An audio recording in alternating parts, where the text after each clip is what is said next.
Hello दोस्तों, कैसे आप सब। उम्मीद करता हूँ खैरियत से होंगे। मैं एम अली आप सभी का Haidari study point YouTube channel पे खैर मकदम करता हूँ। सन 2014 में DSSB ने TGT का इम्तिहान कराया था, जिसमें उर्दू के जो सवालात पूछे गए थे उन्हें आज हम हल करेंगे। साथ ही साथ सभी सवालों से मुताल्लिक कुछ इम्पोर्टेंट पॉइंट्स भी आपको बताए जाएंगे, जो कि आपके इम्तिहान में बहुत ज़्यादा कारआमद साबित होंगे। आप हमारे इस क्लास को लाइक कीजिए, शेयर कीजिए, हैदरी स्टडी पॉइंट को ज़रूर सब्सक्राइब कीजिए। देखिए, पहले सवाल में आपसे अमीर खुसरो की वफात कब हुई ये पूछा जा रहा है। सारे ऑप्शन देखें तो आपको हिजरी में दिख रहा होगा। NCERT से यहाँ पे एक स्लाइड में आप लोगों को दिखा रहा हूँ। इसमें आपको अमीर खुसरो के बारे में काफ़ी जानकारी देखने को मिलेगी। ये 1208 ईस्वी में पैदा हुए और 1325 ईस्वी में अमीर खुसरो का इंतकाल हुआ। ऑप्शन में तो 1325 है नहीं, तो हमें हिजरी में जवाब देना है। तो हम आपसे कहेंगे कि 725 हिजरी में अमीर खुसरो की वफात हुई। तो पहला वाला ऑप्शन हमारा सही जवाब हो जाएगा। अब यहाँ पे अमीर खुसरो के बारे में अगर आप देखें तो इनका नाम अबुल हसन था। इनकी पैदाइश ईटा ज़िला के कस्बा पटियाली में हुई थी। वालिद का नाम अमीर सैफुद्दीन था। इन्होंने दिल्ली सल्तनत के 6 बादशाहों का ज़माना देखा था। जलालुद्दीन खिलजी ने इन्हें अमीर का खिताब दिया था। चलो, कहमकरनियों का मुअज्जिद किसे कहा जाता है? अमीर खुसरो को कहा जाता है। अमीर खुसरो को तोतिए हिंद भी कहा जाता है और अमीर खुसरो को उर्दू का पहला शायर माना जाता है। कमरा ये लफ्ज़ है, किस ज़बान का लफ्ज़ है? तो ये जो कमरा ज़बान है, ये जो कमरा लफ्ज़ है, ये इनमें से किसी का नहीं है। कमरा जो लफ्ज़ है ये पुर्तगाली ज़बान का लफ्ज़ है। चाबी हो गई, गिरजा हो गया, कमरा हो गया और कमीज़, ये सभी जो अल्फाज हैं पुर्तगाली ज़बान के हैं। ठीक है ना। चलो, शोले इश्क, इस मसनवी के खालिक का नाम आप लोगों को बताना है। तो शोले इश्क हो या फिर दरियाए इश्क हो, ये दोनों मसनवियाँ मीर तकी मीर की हैं। खुदाए सुखन ना खुदाए सुखन, रेख्ता गोयाने हिंद का उस्ताद आज़म इनको कहा जाता है, मीर तकी मीर को। ये वैसे तो गज़ल के लिए मशहूर हैं, लेकिन इन्होंने मसनवियाँ भी लिखी। मुज़फ़्फ़र हनफी के मुताबिक इनकी 37 मसनवियाँ हैं, जबकि ज़फ़र अंसारी की जदीद तहकीक के मुताबिक इनकी मसनवियों की तादाद 39 है। ठीक है ना। इनका जो दीवान है वो कुल कितना है? कुल 7 दीवान है मीर के, जिनमें से 6 दीवान उर्दू का है, 6 दीवान उर्दू का और 1 दीवान फारसी का, यानी टोटल 7 दीवान इनके हैं। इनकी नसरी तसानीफ भी काफ़ी पूछी जाती हैं। जैसे इन्होंने उर्दू शायरों का तस्करा लिखा था 1751-52 में, जिसका नाम था निकातुश शोरा। उसमें इन्होंने 103 उर्दू शायरों के बारे में बताया था। इन्होंने अपनी खुदनवीस ज़िक्र मीर के नाम से लिखी थी 1772 ईस्वी में, और फैज़ मीर के नाम से एक इन्होंने मुख्तसर फ़ारसी की तसनीफ़ लिखी थी अपने बड़े बेटे फैज़ अली की तालीम के लिए। तो मेरे ख्याल से मीर तकी मीर के बारे में आपने सारा कुछ जान लिया। अब यहाँ पे मैं चूँकि मसनवी से सवाल था, इसलिए मैं चाहता हूँ, चूँकि NCERT से सवाल बनते हैं, इसलिए मैं NCERT की स्लाइड आपको दिखा करके उर्दू की जो अहम मसनवियाँ हैं वो आप लोगों को बता दूँ। चूँकि मसनवी पूछी जाती हैं तो यहाँ से मुमकिन है कोई ना कोई मसनवी पूछ ली जाए। ये जो आप लोगों से पूछा है, आप अगर देखें, शोले इश्क और दरिया इश्क मीर की है। मुमकिन है आपसे पूछ दे कि मसनवी ख्वाबो ख्याल किसकी है? मीर असर की है। ठीक है। इसके अलावा आपसे अगर ये पूछ दे कि उर्दू की पहली मसनवी कदम राव पदम राव किसकी है, तो फ़खरुद्दीन निज़ामी की है। ठीक है। 9 सरहार मसनवी किसकी है? अशरफ बयाबानी की है। ये जो 9 सरहार मसनवी है, इसका मौजू वाक़यात करबला है, इसीलिए अशरफ बयाबानी को उर्दू का पहला मरसिया निगार माना जाता है। नुसरती की मसनवी अली नामा है, जो कि आप जानते तारीख़ इस्कंदरी है, और और एक और है गुलशन इश्क, अली नामा और तारीख इस्कंदरी। ठीक है, तो याद रखना अली नामा रज़मिया मसनवी है। मुल्ला वजही की मसनवी कुतुब मुश्तरी आप जानते ही हैं।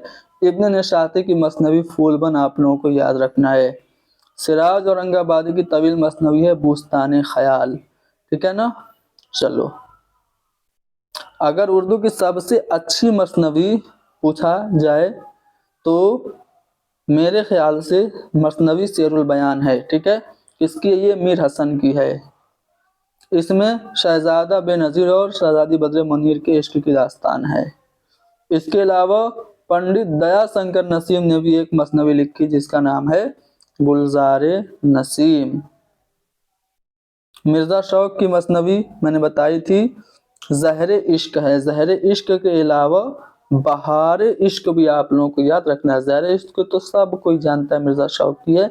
बहारे इश्क में कंफ्यूज हो जाते हैं कि मीर की है कि शौक की है, तो बहारे इश्क शौक की है। और भी बहुत सारी मसनवियाँ हैं, मैं ये PDF आप लोगों को प्रोवाइड करा दूंगा हमारे टेलीग्राम पे, खुद ही पढ़िएगा इसको। हफीज़ जालंधरी की मसनवी शाहनामे इस्लाम एक अहम है जो कि पूछी जाती है। दरियाए लताफत, ये इसके मुसन्निफ कौन हैं? तो इंशा अल्लाह खां इंशा की ये किताब है दरियाए लताफत।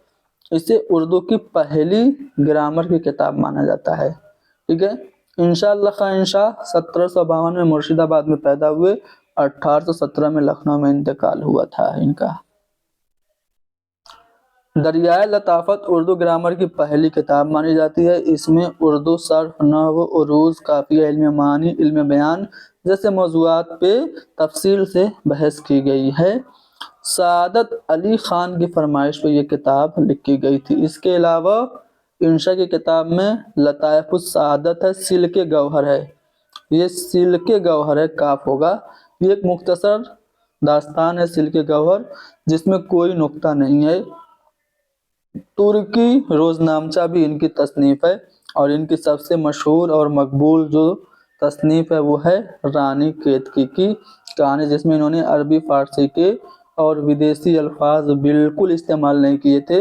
1803 में लिखी थी, 1933 में किताबी सूरत में मौलवी अब्दुल हक ने इसको शाये कराया था। मीर अमन देहलवी की तसनीफ कौन सी है? तो यहाँ पे दास्तानें आप लोगों को याद रखनी है। ये जो दास्तान है बागो बहार, ये किसकी है? मीर अमन की है। बागो बहार के बारे में मैं आप लोगों को बता दूं, ये असल किस्सा नहीं है। असल किस्सा जो है वो किस्से चहार दरवेश है, जो कि फारसी में होता है। इसको नौ तर्ज मुरस्सा के नाम से अता हुसैन तहसीन उर्दू में ट्रांसलेट करते हैं, और फिर इसी को आसान उर्दू में बागो बहार के नाम से लिखा जाता है फोर्ट विलियम कॉलेज के अंदर। और ये किताब 1802 में मुकम्मल होती है, 1803 में ये शाये हो जाती है। पहली मर्तबा मुकम्मल किताब की सूरत में 1804 में ये शाये होती है। बहुत ज़्यादा ये किताब मकबूल होती है। आप यहाँ पे अगर देखना चाहें तो देख सकते हैं, कई ज़बानों में इसका तर्जुमा भी हुआ, फ्रांसीसी, पुर्तगाली, लातीनी ज़बानों में। इसमें दिल्ली की मुआशरत पेश की गई। सैयद अब्दुल्ला के मुताबिक बागो बहार उर्दू की पहली जिंदा किताब करार पाई। एहतिसाम हुसैन बागो बहार में सादगी और परकारी बैक वक्त जमा ये कह रहे हैं।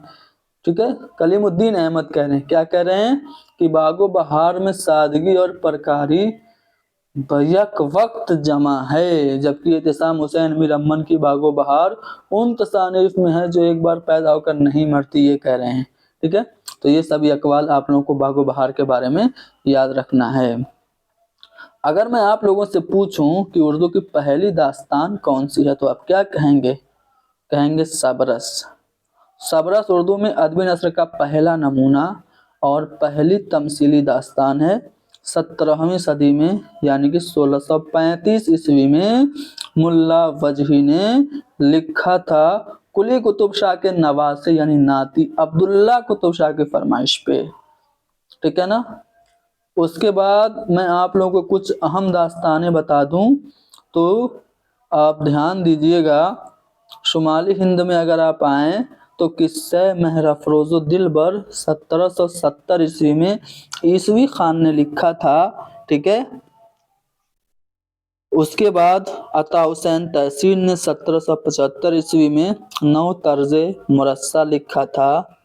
اس کے بعد مہر چند کھتری کی داستان ہے نو آئین ہندی. ٹھیک ہے. شاہ عالم ثانی کی داستان ہے عجائب القصص. جذب عشق یہ پوچھا جا چکا ہے DSSB میں.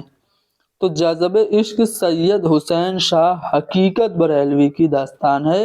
اور انشاءاللہ خواہ انشاء کی داستان تو میں نے بتا ہی دیا، رانی کیتی کی کہانی ہے. رجب علی بیگ سرور کی داستان یاد رکھیے گا، کافی اہم ہے، پوچھی جاتی ہے، فسانہ عجائب ہے. اور نیم چند کھتری کی داستان ہے گل صنوبر. چلو اتنی داستانیں میرے خیال سے کافی ہیں.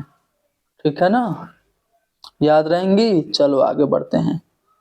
فضل علی فضلے کی تو بھول ہی گئے. کون سی یہ کربل کتھا ہے. محمد حسین آزاد کے مطابق کس مٹی سے اردو کا پتلا بنا؟ تو محمد حسین آزاد کہتے ہیں آب حیات میں اتنی بات تو ہر شخص جانتا ہے کہ ہماری زبان برج بھاشا سے نکلی ہے. تو محمد حسین آزاد کے مطابق اردو برج بھاشا سے نکلی ہے. مکرنیوں کا موجد کسے کہتے ہیں؟ تو امیر خسرو کو کہتے ہیں. مثنوی پدماوت، اس پر ایک مووی بنی ہے دیپیکا پڈوکون، اس میں ہیروئن ہے، دیکھیے گا. ملک محمد جائسی کی یہ تخلیق ہے پدماوت. اگلا سوال ہے کہ ولی نے دلی میں کس سے ملاقات کی؟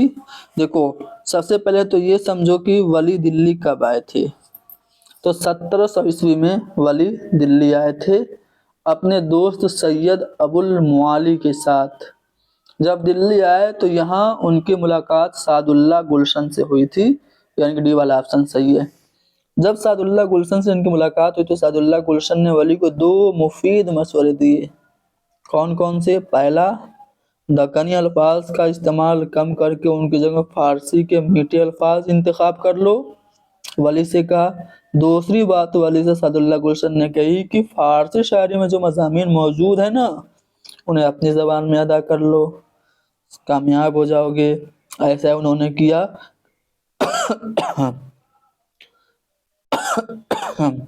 بہت کامیاب ہوئے.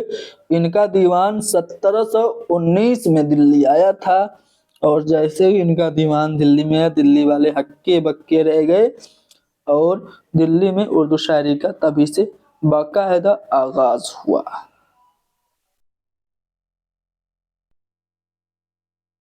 آگے بڑھتے ہیں. نجم الدین عرف شاہ مبارک کا تخلص کیا تھا؟ آبرو ان کا تخلص تھا. ان کے بارے میں جاننا ہے؟ چلو دیکھو. ان کا نام نجم الدین عرف مبارک شاہ تھا. ٹھیک ہے. آبرو ان کا تخلص تھا. 1683 میں یہ پیدا ہوئے اور 1733 عیسوی میں ان کا انتقال ہوا. ان کی تصنیف آپ لوگوں کو یاد رکھنا ہے، پوچھی جا سکتی ہے. آرائش معشوق کے نام سے انہوں نے ایک مختصر مثنوی لکھی تھی جو کہ آپ لوگوں کو یاد رکھنا ہے. باقی تفصیل سے پڑھنا ہے ہمارے ٹیلی گرام پہ آ کر کے پڑھ لیجئے گا. چلو، مرزا سودا ڈیش میں پیدا ہوئے. کب پیدا ہوئے؟ تو دیکھو مرزا سودا کی یہاں پہ کنڈلی میں آپ لوگوں کو دکھا دے رہا ہوں. ٹھیک ہے. 1712 عیسوی میں پیدا ہوئے. 1781 میں لکھنؤ میں ان کا انتقال ہوا.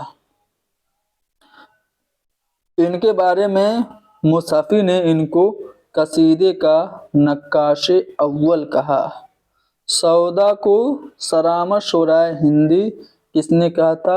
میر تقی میر نے. سودا کو صاحب ید بیضا کس نے کہا تھا؟ میر حسن نے کہا تھا. مرثیہ کو مسدس کی حیت کس نے دی تھی؟ سودا نہیں دی تھی. ہجویہ قصیدے کا بانی کسے کہا جاتا ہے؟ سودا کو. فارسی شعرا انوری اور عرفی کے ہم پلہ شاعر کون مانے جاتے ہیں؟ سودا ہی مانے جاتے ہیں. ठीक है। सौदा के मतबूआ कसायद की तादाद 43 मानी जाती है। इनके मरसियों की तादाद 91 और मसनवियों की तादाद 24 मानी जाती है। इनके कुछ मशहूर कसीदे का पहला मिसरा यहाँ पे आप लोगों को दिखाया जा रहा है। उड़ गया बहमन उदय से चमनिस्तां का अमल। आपसे ये पूछा जाए कि ये जो सौदा का कसीदा है किसकी शान में है, तो ये हजरत अली अलैहिस्सलाम की शान में है। फज्र होते जो कई आंख फज्र होते जो गई आंख मेरी, फज्र होते जो आज मेरी आंख गई झपक। ये किसके शान में लिखा था, तो दरमदे नवाब इमादुल मुल्क के शान में लिखा था, फज्र होते गई आज मेरी आंख झपक। उसके बाद इन्होंने आसिफुद्दौला की मदह में लिखा था, बरज महल में बैठ के खावर का ताजदार। उसके बाद इन्होंने अब सामने मेरे जो कोई पीरो जवां है, ये शेर आशोब लिखा था। और इनका जो हिजविया कसीदा है काफ़ी मशहूर है। दर हिजवे अस्प यानी घोड़े के हिजव में इन्होंने लिखा था, जो कि तज़हीक रोज़गार के नाम से जाना जाता है चरख जब से अब लगे अय्याम पर सवार। इसका कसीदे का पहला मिसरा है। चलो, ड्रामा अनारकली में अनारकली की रकीब कौन थी। मैं आपसे पूछूं अनारकली का नाम क्या था, तो आप कहेंगे नादरा था। इसकी रकीब दिलाराम थी। रकीब समझते हैं ना, दुश्मन। चले, दुश्मन यानी आप जिसे पसंद करते हैं उसको कोई और अगर पसंद करे तो वो आपका रकीब हो गया, ठीक है। सुरैया ये अनारकली की बहन थी। अंबर कौन थी, ये कनीज थी। और रानी तो अकबर की माँ थी। तो चारों किरदारों के बारे में आपने जान लिया। बख्तियार याद रखिएगा सलीम का दोस्त था। अनारकली का नाम मैंने क्या बताया, नादरा। चलो, यहाँ से चूंकि ये स्लाइड लगा दी है, क्वेश्चन छूट गया है, मैं बता दे रहा हूँ। ब्रज भाषा को मगरबी हिंदी की नुमाइंदा बोली कहा जाता है। शौर शेनी अपभ्रंश की सच्ची जानशीन कौन सी जबान है, ब्रज भाषा है। मगरबी हिंदी की 5 बोलियां हैं, कौन कौन सी, ब्रज भाषा, बुंदेली, कन्नौजी, खड़ी बोली और एक है हरियाणवी, ठीक है। ये मगरबी हिंदी की 5 बोलियां याद रखिएगा। आजाद बख्त किस दास्तान का किरदार है, तो फसाने अजायब का नहीं बल्कि बागो बहार का किरदार है। बागो बहार आप जानते ही हैं, मीर अमन की किताब है, फोर्ट विलियम कॉलेज की जरिए शायद लिखी गई। तो आजाद बख्त बादशाह होता है जो नावलद होता है, ठीक है। वो दुआ करता है, दुआ करने के बावजूद भी औलाद नहीं होती है, तो वो मायूस होकर के घर बार यानी कि राजपाट छोड़ के चला जाता है कब्रिस्तान में। तो वो देखता है 4 दरवेश आपस में अपनी अपनी कहानियां सुना रहे हैं, तो उनकी कहानियां सुनता है। इस तरह से किस्सा आगे बढ़ता है। अफजल पानीपती ने बिकट कहानी लिखी। ये बिकट कहानी है क्या, तो ये 12 मासा है, ठीक है। ये जो अफजल पानीपती हैं, जिनको कुछ लोग अफजल झंझानवी भी कहते हैं, इन्होंने 12 मासा लिखा मसनवी की हैयत में। याद रखिएगा, इसको शुमाली हिंद की बाज़ाब्ता पहली मसनवी तस्लीम किया जाता है। बिकट कहानी को कितने अशार हैं टोटल इसमें, तो 321 अशार हैं इसमें। और ये किसके ज़माने में लिखी गई, तो इसका सने तसनीफ सही किसी को पता नहीं है, लेकिन अफजल ने 1625 ईस्वी से पहले इसको लिखा था। यानी 1625 ईस्वी में वो इंतकाल कर गए, तो उससे पहले ही 17वीं सदी में इन्होंने लिखा था। तो अगर आप 1625 से पहले का ज़माना या उसके दरमियान का ज़माना देखें, तो ये किसका है, तो शाहजहां का ज़माना है। तो ये शाहजहां होगा या फिर जहांगीर होगा, बताओ। औरंगजेब का बाप कौन था, जहांगीर था या शाहजहां था, बताओ। औरंगजेब से पहले का जो ज़माना है ना, उसमें ये विकट कहानी लिखी गई थी। चलो, रुबाई में कौन सा मिसरा हम काफिया या हम रदीफ नहीं होता है? तो जो आपका तीसरा मिसरा होता है ना, वो हम काफी और हम रदीफ नहीं होता है। रुबाई में 4 मिसरे होते हैं, आप जानते ही हैं। रुबाई को हम 2 बैती या तराना के नाम से भी जानते हैं, याद रखिएगा। रुबाई 4 मिसरों पर मुश्तमिल एक नज्म होती है। रुबाई अरबी जबान का लफ्ज है जिसके मानी है 4 4 के, ठीक है ना। रुबाही में बहरे हजज का इस्तेमाल किया जाता है। कौन सी बहर? बहरे हजज इसके लिए मुख्तस है। और रुबाई के जो औजान हैं वो कितने होते हैं? 24 होते हैं। अगला सवाल है कि बकावली किस मसनवी का किरदार है? तो बकावली ये गुलजार नसीम, जो पंडित या संगर नसीम की मसनवी, उसका किरदार है। देखो, ये जो गुलजार नसीम है, इसका जो असल किस्सा है वो किसने लिखा था? इज्जतुल्लाह बंगाली ने लिखा था। इज्जतुल्लाह बंगाली ने पहले इसको फारसी में लिखा, फिर फोर्ट विलियम कॉलेज में एक मजहब इश्क के नाम से इसको उर्दू में आसान उर्दू ज़बान में लिखा गया था। किसने लिखा था? मजहब इश्क के नाम से इसको लिखा था। यार मेरे ज़हन में नाम था, अभी निकल गया है। निहाल चंद लाहौरी ने, जी, निहाल चंद लाहौरी ने मजहब इश्क के नाम से इसको लिखा था। फिर इसको उर्दू में 1838-39 में उर्दू नज्म के लिबास में इसको ढाल के मसनवी गुलजार नसीम बना दिया गया। तो बकावली हीरोइन होती है। जिक्र मीर को किस सिन्फ में शुमार किया जाता है? मैंने बताया था, जिक्र मीर जो है ये खुद नविश्त है। मीर तकी मीर की कब लिखी थी इन्होंने? 1772 ईस्वी में। इसको उर्दू में तर्जुमा किसने किया? जिक्र मीर को उर्दू में तर्जुमा किसने किया, ये पूछा जाता है। तो निसार अहमद फारूकी ने, ठीक है, निसार अहमद फारूकी ने तर्जुमा किया है उर्दू में जिक्र मीर का। मीर तकी मीर की तसनीफ करदा तज़किरा का क्या नाम है? तो निकातुश शोरा 1752 में इन्होंने लिखा था। फारसी ज़बान में उर्दू शायरों का ये पहला तज़किरा है। 103 उर्दू शायरों के मुख्तसर हालात और उनके मुंतखब कलाम इसमें शामिल है। तो यहाँ पे हमने आप लोगों को उर्दू के कुछ अहम सवालात जो कि DSSB-TT के सन 2014 के पेपर में आए थे, हल कराए। और भी सवालात हैं जिनको अगली क्लास में हल कराया जाएगा। आप लोगों का रिस्पांस बड़ा ठंडा आ रहा है, आप क्लास को लाइक और शेयर नहीं करते हैं, तो आप लोग शेयर करिए ताकि हम भी मोटिवेट हों आपको अच्छे से पढ़ाने के लिए। इतनी अच्छी क्लास कहीं पे भी आपको यूट्यूब पे उर्दू की नहीं मिलेगी, एक एक पॉइंट को समझाया जा रहा है।